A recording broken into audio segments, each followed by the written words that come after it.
Hello, everybody. I want to welcome you again to Game Mindshare, and welcome back to our call. And as you know, we have been doing an ongoing series talking to some of the best business development coaches in the world, and today is no exception. We're going to be going all the way down under to Sydney, Australia. And we're going to be talking to a friend of mine, and his name is Pat Ordenes. And Pat's been doing business development for a little while now. I'll let Pat kind of talk to you about that. But one of the things that he really specializes in is putting together the whole package for business. So we're going to be talking about what a business can do there in Sydney, Australia, to really get it going. And as always, you really want to get something that you can write with. You really want to get something to take down these things that Pat's going to be sharing with you, because, as is the case, anytime that we have one of these experts presenting, you can always take one thing and really put it to use in your business. And that's really why we do these calls. So even if you're not from Sydney or you're not from Australia, you can apply what Pat's going to be telling you, and you can still make it work in your business. So Pat's site, in case we get down to the end and we get rushed, is patordenes.com. You can check him out there, or Action Coach North Ride, and I'll spell that for you. Action Coach, NORTHRYDE.com. You can check him out there, .au, and you can check out Pat's website there. So, without further ado, Pat, welcome to the program. Thanks, Charles. Thanks for having me. Yeah, man, it's good to have you. And I know, you're there in Sydney. Tell me now, you and I, we've known each other for a little while, so, but I'm not sure if my listening audience has heard about how and why you decided that coaching small businesses is what you want to do. Tell me a little bit about that. Okay, yeah. So it all kind of happened by chance, I guess, as most things do. Yep. I was working on my own. So I've been working on my own as an online consultant for small businesses for a number of years now. Prior to that, I was doing a lot of design work, graphic design and web design, and that sort of moved me on to the online marketing space. Right. But one of my clients was actually being coached by Action Coach. Mm-hmm. So he sort of referred me to Action Coach, saying, look, you should look into that. You should look into that business. Thinking more along the lines of where I could come into the Action Coach space and use them as an affiliate, I guess, to get their clients and work for their clients. Right.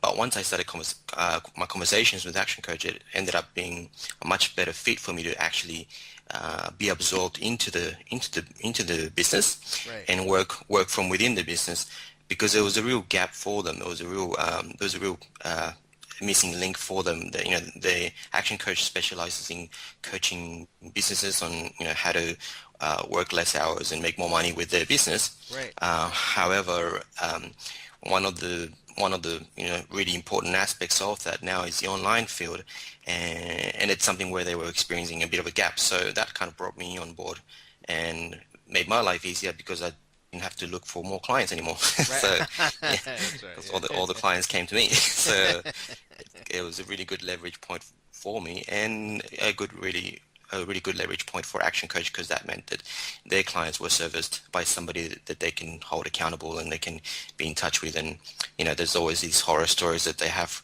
from their clients, trying to get websites up and running, sometimes Right. taking several months, several years even to get a simple website running, or sometimes being charged ridiculous amounts of money. Yep. to get a very simple basic website. And that's just all due to obviously lack of knowledge from the client, and lack of experience, and lack of guidance. Yeah, yeah, and as you know, there's more to really doing business than just having a website. And I know some of the folks that are listening down there in Sydney, and they're thinking, okay, well, I've got my website, and don't I have everything I need? Pat, what else is there? Okay, I got my website. What else should I be thinking about in terms of being a small business? Well, yeah, I mean, yeah, totally right, Charles. I mean, having a site is essentially having I guess, a business card online, isn't it? So what we want to do is make sure that that website is dynamic and it has served some kind of a purpose. So Right. my job is essentially to sit with clients and work on a strategy as to what they hope to achieve, what do they want to get from their website. So a lot of the times, most of these clients don't really ask themselves, what do I want to get? Obviously, I want to get more sales, Right. but there's no strategy behind that. There's no thought process behind the next step from that, or what kind of step marketing they're going to set up Yep. for that on their website. So my job is sort of to coach them, guide them, and execute the work if I need to get them to see what needs to be done on the website. So one of the main things that I try to focus on is just like what I call like my homepage sort of essentials. So make sure that we have uh, a VEP, which is like a value exchange proposition, which I'm sure Yep. most of the audience will be familiar with. So but it's something that to us might be quite simple, quite basic, but it's something that most business owners just miss. Yeah. Having Yeah. something, a value exchange proposition on their website is essential for any site, whether they're selling a business product or a service. Just having something that a visitor can have access to only when they put their details through, Right. that will automatically start building a list for them. So most of these business owners aren't actively building a list. They expect to get visitors to come to their sites Yes. and, Yep. and take action right away. And Yep. that's not really the case. Most of the time, um, you know, most visitors will come in, have a look, and keep browsing different sites, and maybe come back to your site. So it's a very big maybe for them to Yeah. see to back. So yeah, it's essential to have something like that. That value exchange proposition. Also, making sure we have, for local businesses, making sure that those contact details are on every single page, Right. and making sure we have testimonials, making sure that we have some kind of a lead funnel. So what happens after they opt in? What's the process? Do we follow them up on email? Right. We call them straight away? Do we ask for a phone number to call? Do we have a two-step, a three-step process where maybe we don't reach out to them for, a couple of emails before we actually reach out to them? So Yep. all these things we need to think about. Obviously, they all depend on the type of service or product that's being provided. Pat, why do you think that these things they don't necessarily come natural to us? I mean, we get in the business sometimes, and it's interesting because I'll talk to people, even sometimes marketing consultants, and they'll tell me, well, Charles, I'm so busy, doing the work, I don't have time to market my own business, and it strikes me that marketing just does not seem to come natural. Why do you think that is with those of us who are in business? Yeah, look, I think there's various reasons, but I think a main reason is that there's a misconception between marketing and branding, and that's obviously, yeah, been embedded in most of our generation and the last Right. couple of generations. I think probably mainly due to TV advertising and main media advertising seems to push the idea of branding. So by Yes. branding yourself, you'll get your name out there and you'll get people to come and buy. That's true to a certain degree, but unless you have like a few $1 million there Right. Yes. for, That's for, that. for branding, it's not likely to happen. Like having for example, I'll speak to business owners and I'll say, yeah, I have a full page ad on Yellow Pages. And I was like, that's great. It might have cost them like $30,000, $40,000 to get Right. a Yellow Pages ad for the year. And then we look at the ad, and the ad has things like no call to action, no tracking of the number. Right. So Right. all these little basic things that we would want to have on when we're spending that kind of money, they're not in place. So when you ask them, so how effective has that ad been? They have no idea. They haven't been tracking. They haven't. So they're happy to pay that money and not see if they had a result. And a lot of this stuff is just actually setting up those goals in place, putting up tracking devices in place so that we can test and measure what we're doing, if we're doing things right or if we're doing things wrong. There's nothing wrong with doing bad marketing, I think, because it helps you do good marketing. Right. you know, No, that's um, as long as you're tracking it, if you do bad marketing and you're not tracking it, then you're just throwing your money away.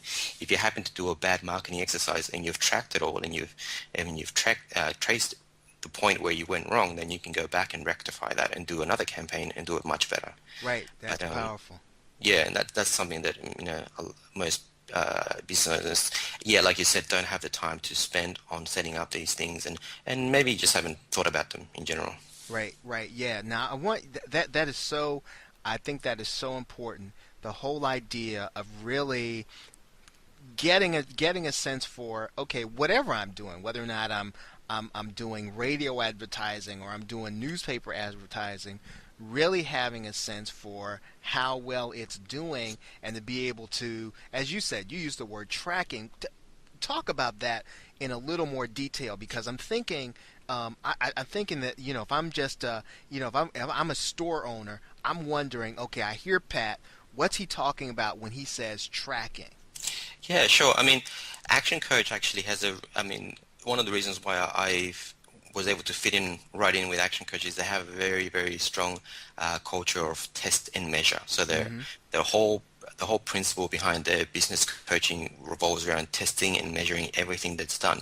So, and that's what I do as well. So by tracking, for example, to give you a specific example, I have a locksmith company, which is one of the clients here at Action Coach, and they had their website, their desktop site, and we organized to meet. Before meeting, I did some research, some keyword research, and I found there's a lot of, as you would know, there's a lot of search volume on specifically on mobile devices. So Right. obviously, a lot of people getting locked out of their houses, trying to get back in with nothing but their phone. Right. So when I looked at their site on a mobile device, it looked terrible, and it was very hard to navigate, and it was very hard to get anything done really.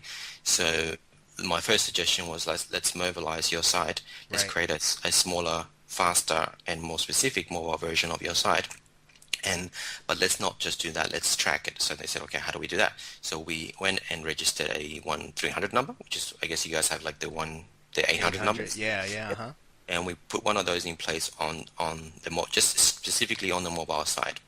And not only that, but every time that call came through, I would get an email, and they would get an email, letting them know that that call came through, letting them know the phone number, and letting them know the length of the call as well. Mm-hmm. So, by the end of the, 3 or 4 week period, we were able to we had all this information of how many calls, what time the calls were being made, um, how many times people would call. Sometimes the same number would call twice or 3 times in a couple of days. So we were able to track all this information, put it all together, and for the cost of the mobile site was just dismal. Was almost like Right.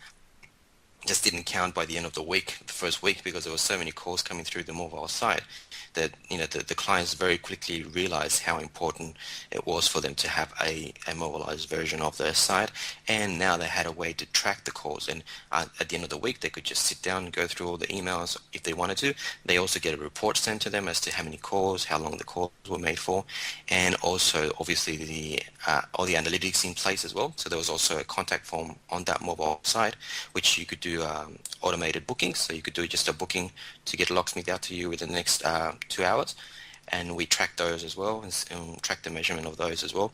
And they had a lot of ammunition by the end of like 2 or 3 weeks to then decide what's the next step, what do we need to do next. So our next step from that was to create a pay-per-click campaign, because we saw there was so much return on investment.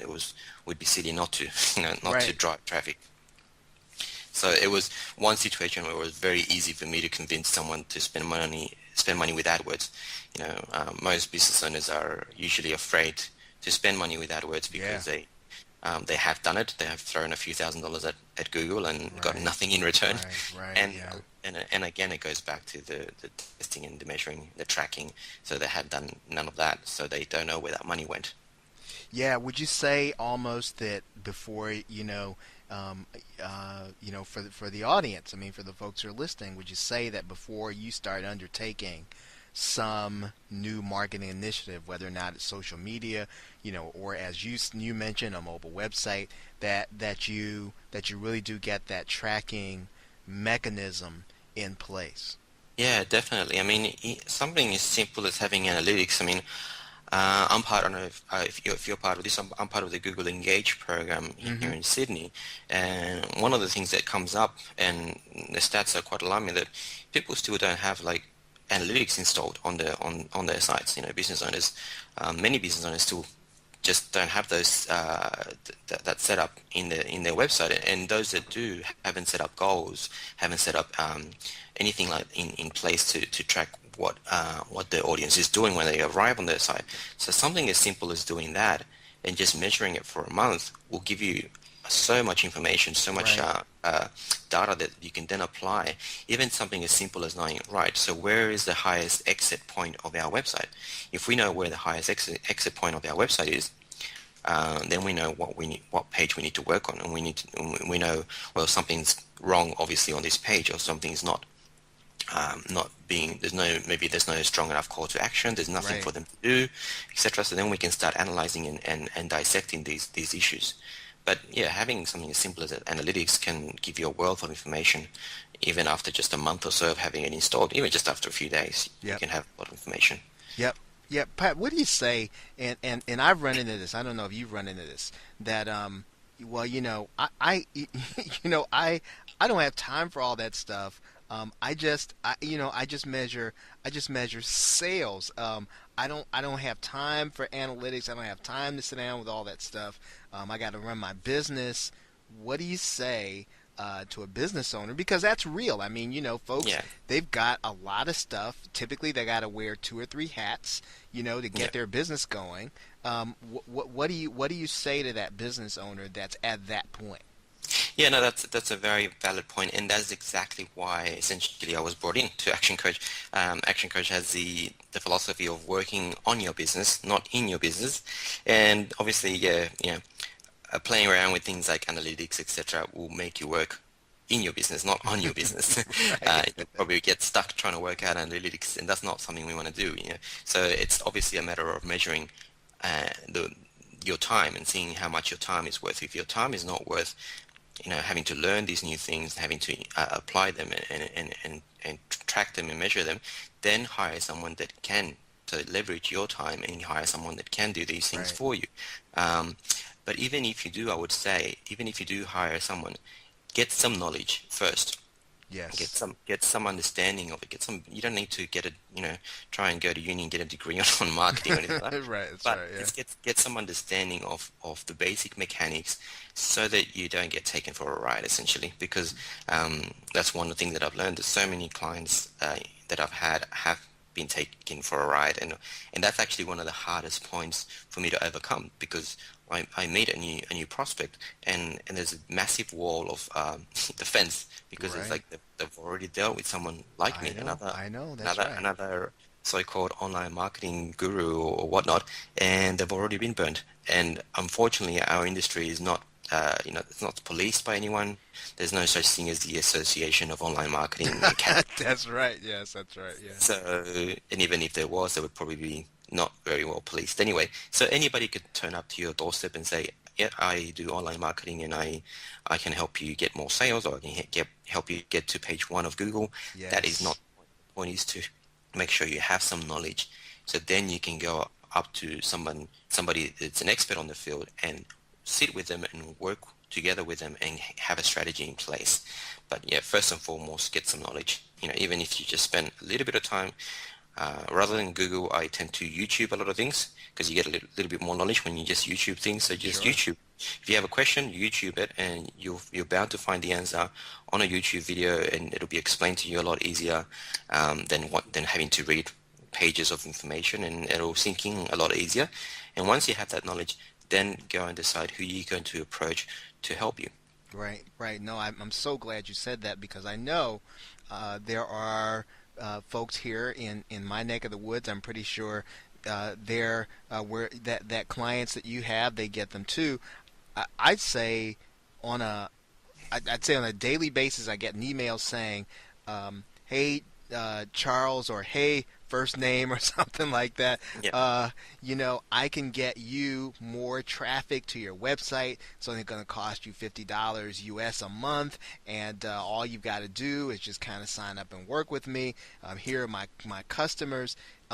People are getting those emails all the time, and it's almost as you said, who how do you even know who to start working with? Yeah, look, it's a tricky question to ask, but like anything, it's like buying a car. You don't just go and buy the first car you see on the TV ad. You need to do your research. You need to look into who you're going to work with, sit with them, spend some time with them, make sure you have good rapport with them as well. Make sure you have a good dynamic. I personally would not work with many people that I don't get to spend that time with first. If I Right. don't get to have those conversations and go through those stages with someone, I'll be hesitant to work with them. And even myself, when I work with clients, I make sure that I qualify them just as well as they qualify me. I qualify Yes. them. Yes. It's very important because if I start working with someone and then a few weeks down the line, their expectations are up so high, and we're not seeing eye to eye, then it's going to be a massive issue for both Right. of us. So it's Right. important to make sure the qualification is done on both sides. No, that's so true. You talked a little while ago, and I'm going to shift gears a little bit here, Pat, as we kind of bring this down to a close. You, Yeah. you talked about you talked about mobilizing, and you talked about being mobile. hmm Man, how important is that today? Oh, look at the restaurant industry, for example. I mean, if you're a restaurant right now and you don't have a mobile strategy, then you're in trouble. Like Right. it's just as simple as that. It You know, is. you're probably getting almost half of your traffic from mobile devices, or half of your traffic is coming from people just looking through their phones, trying to see where they're going to eat, what they're going to have, what they're going to get for takeaway, etc. So if we don't have a strategy online, not just and that doesn't mean just getting a mobile site, but having an actual strategy in place, having what happens when they come to the site. Again, going back to the idea of the locksmith, making sure that there's an action strategy from that point, Mm-hmm. whether we're forcing the phone call or we're forcing the booking or we're giving them an offer or whatnot. The point is that we need to have some kind of a strategy in place. So yeah, mobile is so crucial for all industries. I mean, I bring up the restaurant industry as an example, but every industry needs to be mobile. Um, there's two ways to do it. Obviously, there's the way where we have to create a what we would call like a mobile site version Right. of your current site. That's one way of doing it, and then the other way of doing it is completely redoing your website into a more responsive site. So there's two kind of schools of thought. I'm even to this day I'm kind of torn between the two as to which Right. I tend to do one or the other depending on the industry. For example, for business to business, most of the time I tend to go for the responsive idea where we can have all the information in a responsive manner where the site can respond to the different size of screens. That way we only have one website and all the information is there. Right. Um, the other school of thought is obviously to create a strictly mobile version of the site, which means it'll be a smaller, faster, and a site with much less information on it. I tend to think that this is more for, I guess, for something like restaurants, retail, Sure. locksmith, things like that. People that people calling looking up a locksmith, for example, aren't going to spend a great deal of time on the site. They're going to go in there, see if they can provide the service, see if they're in the area, and then see if they can call them. Right. Essentially, that's what they do. Same with the restaurant, for example. They're going to go in there, have a quick look maybe at their menu, and then see if they can call and make a booking for reservation, or just make a booking on the mobile site. But somebody, for example, in our case, for example, Action Coach North Ride, we've tried both. We've got a separate mobile site, and we also have a responsive website as well. So the responsive website works for more the tablet sort of devices, and then when you get to a certain size screen, it goes into a smaller mobile version of the site. Right. So it can be applied to both, um, but both sort of, I guess, school of thoughts. Neither one of them are wrong. It's just, I guess, time will tell which one is the better one. Many people believe that having a responsive site isn't quite the answer because the information that needs to be delivered to a mobile audience needs to be a different type of information. So I tend Right. to I Right. tend to Right. agree with that. But at the same time, is having obviously the time and the ability to create such a site. So ideally, you would want to create a responsive site. So in the ideal world, you would want to create a responsive site where you can also dictate which one of the information that's on the site you will actually display to particular screen sizes. That would Yeah. be the ideal world. Yep. Yep. No, it is. And when I hear you, here's what I'm thinking. Some of this is so it's so big, but yet at the same time, you really do have to kind of stay on top of where the industry's going. Pat, Yeah. is it possible today to do this without having somebody to do it for you, without having a guy or a gal like you to kind of be doing this? Yes and no. So I mean, if you depending, it all depends on how technical you are. You'll be able to decide whether or not you can do it. But there's certainly services out there that will. I mean, even Google themselves. If you do a Google search for Google mobile website, for example, you'll be able to get to a page that'll allow you to actually create a mobile version of your site that you don't even have to host. So Google will actually let you create the site and you can host it through the Google server, and then you just get a little bit of code to redirect your site, to that version of the site. So you could do Right, it yourself, right, and it's not that complicated. But like I said again, it's not as simple as creating just a mobile site. Is right. The idea is to create a mobile strategy, and that's where I think unless you have somebody that specializes in online marketing in place, or at least in marketing even in your business, then you need somebody to give you a hand with that, to just at least walk you through that, so that you can have some kind of solid strategy in place, not just have, well, yeah, we have a mobile version of our site, so we're sorted.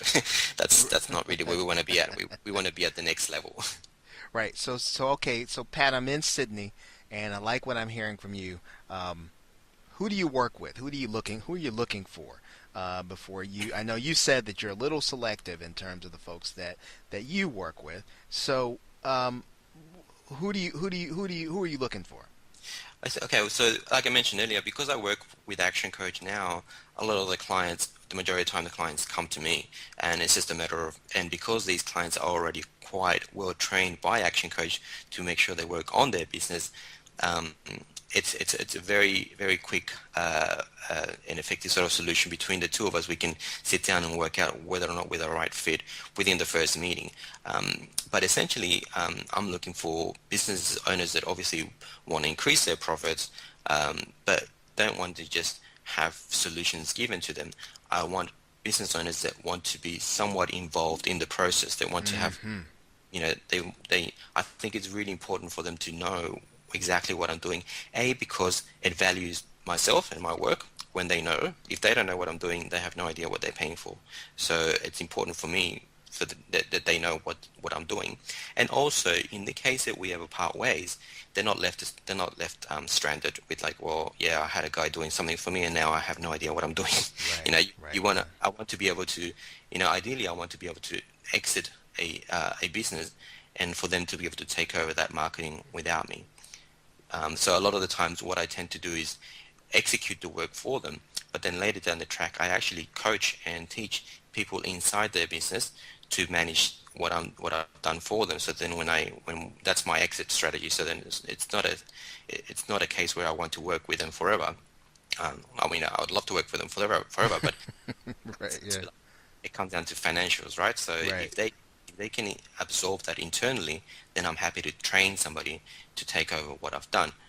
'Cause essentially, I mean, what we do is not that complicated. It's just knowing what to do and knowing where to apply these strategies. That's all. Yeah, yeah, and really getting into, I like that because what you're basically saying is, when you walk out of there, if all things go well, they have a system in place that they don't have to call you back in order to rehire you. They've literally got somebody who can execute this planning and this system once you leave out of there. Yeah, and they have control. I think the key word is control. That they have that control. They have control when I come in because they know who they're hiring, and they have control when I leave because they know they have control of their marketing online now. So I think that's essential for them. And if you don't have control of your marketing, then you don't have control of your business. It's as simple as that. It is, it is, it really is. Well, Pat, how do folks get a hold of you there? Easiest way is to go through actioncoachnorthride.com.au, because you can go through there through the online marketing blocks. You can fill out one of the forms on the site even, and our marketing manager here will get you in touch with me. You can also go in there and request a free coaching session, which Action Coach offers. It's about an hour and a half with one of our senior coaches, and you can spend that time with them. And if you haven't been coached before, it'll be a really good experience for you and your business.